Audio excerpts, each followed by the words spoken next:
चुका हूं। जब ये केस ही हमारे सत्ता में आने से पहले प्रारंभ हो गया था, तो जब रेस्पोंडेंट ही नहीं थी भारत सरकार कहीं पर भी, इसलिए आज ये कहने का प्रयास करना अपने आप में सच को छुपाने के अलावा कोई नहीं है। हकीकत तो मुझे लगता है कि बदला तो कांग्रेस के कर्म ले रहे हैं उनसे। आपने भी कहा राजीव गांधी फाउंडेशन, सबको पता है साहब, तो चाइना के एम्बेसी तक से पैसा आया हुआ है राजीव गांधी फाउंडेशन में, और कहां कहां से घुमा फिरा के ऐसी संस्थाओं से भी आया है जिनके जॉर्ज सोरोस की संस्थाओं से कनेक्शन थे, सब कुछ था।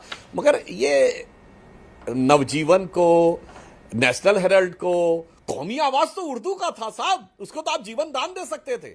10 साल में पूरी कंपनी को मिला के केवल 100 करोड़ देना था, केवल 100 करोड़ देना था सर। 10-10 करोड़ रुपए सब कुछ, यानी तीनों अखबारों को केवल 3-3 करोड़ रुपए देना था। यानी और आप समझ लीजिए केवल 25-25 लाख के विज्ञापन हर महीने देते, तो ये आपके हिसाब से जिसमें आप बदला लेने की बात कह रहे हैं, वो बेचारा निकल आता उसमें से, कर्जे में से।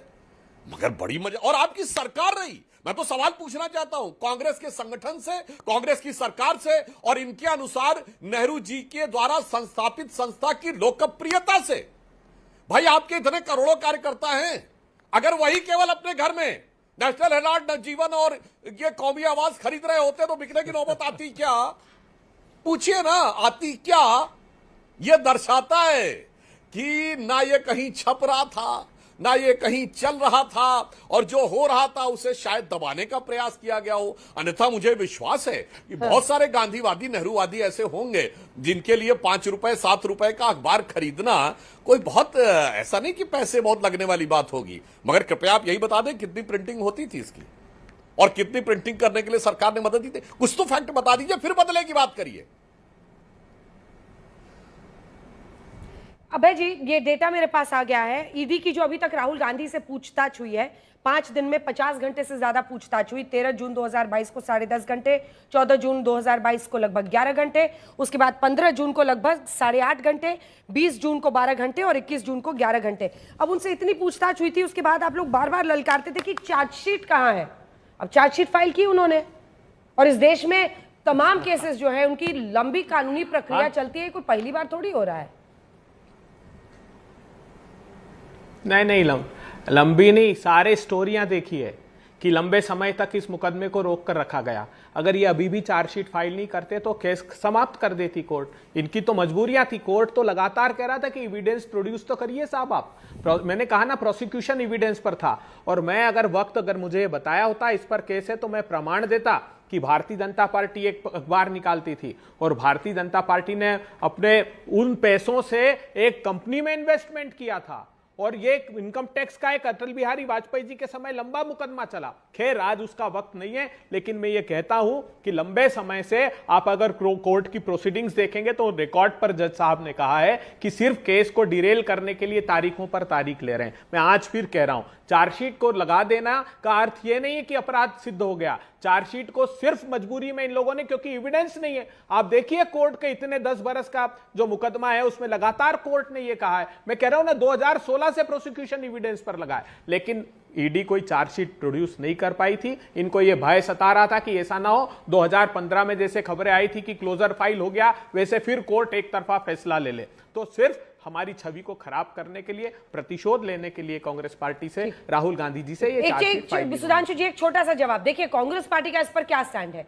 वो ये कहते हैं कि जब हेराल्ड का प्रकाशन करने वाले एजेएल को वित्तीय समस्याओं का सामना करना पड़ रहा था, तो हमने सिर्फ ये कोशिश की कि उसको हम बचा लें, ताकि जो कांग्रेस पार्टी की कोशिश थी कि अपनी ऐतिहासिक विरासत को हम बचाएं, इसलिए ये कदम किया गया था। सुधांशु जी, मैं दोनों बात बताता हूं। अभय दुबे जी ने कहा कि जज साहब ने कहा कि डिरेल करने के लिए डेट ले रहे हैं। कृपया दिखा दें कहां जज साहब ने बोला है। और अगर जज का काम, जज ये नहीं कहेगा कि डिरेल करने के लिए कर रहे हैं, सीधे जज ये आदेश करेगा कि फला तारीख तक अंतिम समय है, आप चार्जशीट फाइल करिए। इसलिए इस ढंग के बचकाने तर्क देने से बचना चाहिए। और अंजना जी, मैं पुनः कह रहा हूं, अगर वित्तीय स्थिति खराब हो रही थी तो सिर्फ 2 प्रश्न है। कांग्रेस की तथा कथित अपार लोकप्रियता रहते हुए जब कांग्रेस की 400 की मेजॉरिटी की सरकार थी, अभय जी याद होगा 42% वोट मिला था, मगर कांग्रेस का कार्यकर्ता भी खरीद नहीं रहा था अखबार को। जी अभी तो दोस्तों, अखबार इसी ऑफिशियल टीवी में आपका स्वागत है। आपने इस वीडियो के डिबेट में सुना होगा कि कैसे ईडी ने पूछताछ करी है राहुल गांधी, सोनिया गांधी और भी लोग हैं जो 90 करोड़ के तथ्यगत घोटाला सामने आया है, जिसको लेकर अभी चार्जशीट दायर की गई है और उनसे घंटों तक पूछताछ की जा रही है। इसको लेकर यहाँ पर बुलाया गया था लोगों को और यहाँ पर डिबेट चल रही थी। तो बीजेपी ने अपने तथ्य पेश किए और कांग्रेस ने अपने तथ्य पेश किए, जिसको लेकर आप लोगों ने देखा होगा। और इस वीडियो में बने रहिए लास्ट तक, आपको और भी चीज़ें सामने देखने को मिलेगी। तो सबसे पहले चैनल को सब्सक्राइब कर लीजिए और ऐसी वीडियो देखने के लिए हमारे साथ जुड़े रहिए। तो चलिए वीडियो को दूसरा पार्ट शुरू वित्तीय करते स्थिति हैं। में पहुंचा, फिर आपकी सरकार थी नरसिम्हा राव के समय, फिर भी नहीं कांग्रेस का कार्यकर्ता खरीद रहा था। अब चलिए वित्तीय स्थिति फिर भी खराब हो गई, कार्यकर्ता नहीं खरीद रहे थे, तो आपकी सरकार तो विज्ञापन दे के बचा सकती थी। बहुत मामूली विज्ञापन देने थे।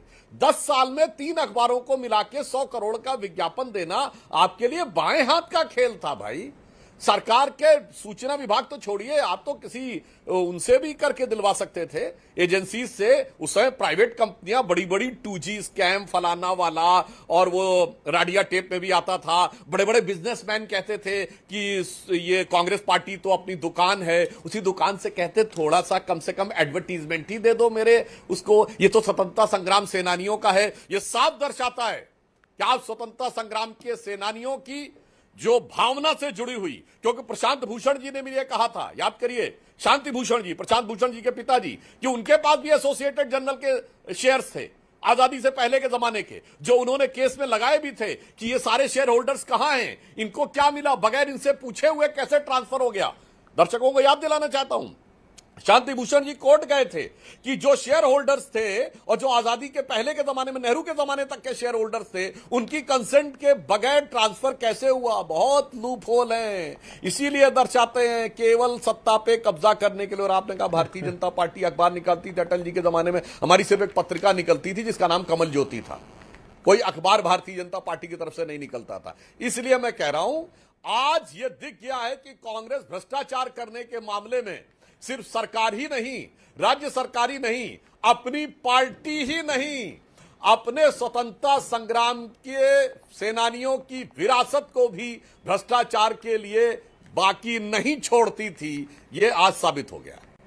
चलिए ठीक है, एक बार अपने दर्शकों को बता दें किस तरह से पूरी जो कंप्लेंट है उसमें सोनिया गांधी का नाम डाला गया है, राहुल गांधी का नाम डाला गया है। आ रही हूँ, बाकी 3 मेहमान इंतजार कर रहे हैं। दरअसल चर्चा मुर्शिदाबाद पे होनी थी। आप तीनों प्लीज 5 मिनट और रुके, उसके बाद से उसकी भी चर्चा करेंगे। लेकिन जो 3 बड़े प्लेयर्स हैं, देखिए, इंडियन नेशनल कांग्रेस, आरोप क्या है, 90 करोड़ का लोन AJL को, है ना, एसोसिएटेड जर्नल्स ऑफ इंडिया को लिमिटेड को आप 90 करोड़ के लोन देते हैं।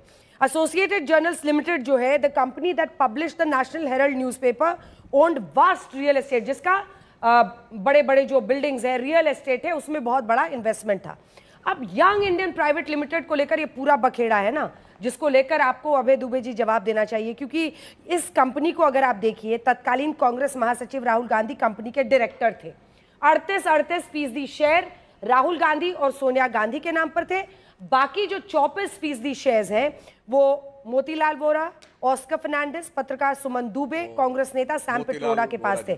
सुमन दुबे को भी नामजद किया गया है इस पूरे केस में। मोतीलाल वोरा और ऑस्कर फर्नांडिस का निधन हो चुका है और उसके बाद से 2012 में सुब्रमण्यम स्वामी का ये आरोप लगता है। तो ये जो AJL को लेकर, माफ कीजिए, यंग इंडिया लिमिटेड को लेकर जो ये तमाम आरोप है, जिसमें ये सब नाम है, इसका कुछ तो लॉजिकल एक्सप्लेनेशन आपको देना पड़ेगा ना सर।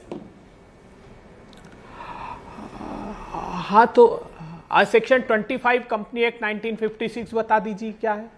यही लॉजिकल कंक्लूजन है कि सेक्शन 25 नॉट फॉर प्रॉफिट, एक पैसा कोई नहीं निकाल सकता, एक संपत्ति। इस डिबेट को आज तक के स्टूडियो पर ऑर्गेनाइज किया गया था। मीनम का सब एंकर हैं, आए हुए लोग हैं, सॉरी एंकर हैं, आए हुए लोग सुधांशु त्रिवेदी, अभय दुबे, अनुराग भदौरिया, स्वयं प्रकाश पटवारी, नीरज कुमार, ये सारे लोग आए हुए थे अपने अपने पार्टी की तरफ से अपना अपना बयान दर्ज कराए हैं। लेकिन जो सच है वो तो सामने आना ही चाहिए। आप क्या मानते हैं, कमेंट कीजिएगा। मिलते हैं अगली वीडियो में। वीडियो देखने के लिए आपका बहुत बहुत धन्यवाद। चैनल को सब्सक्राइब करके घंटे को दबाना मत भूलिएगा ताकि ऐसी वीडियो आपको हमेशा मिलती रहे। तो मिलते हैं एक दूसरी वीडियो के साथ, तब तक के लिए जय हिंद, जय भारत।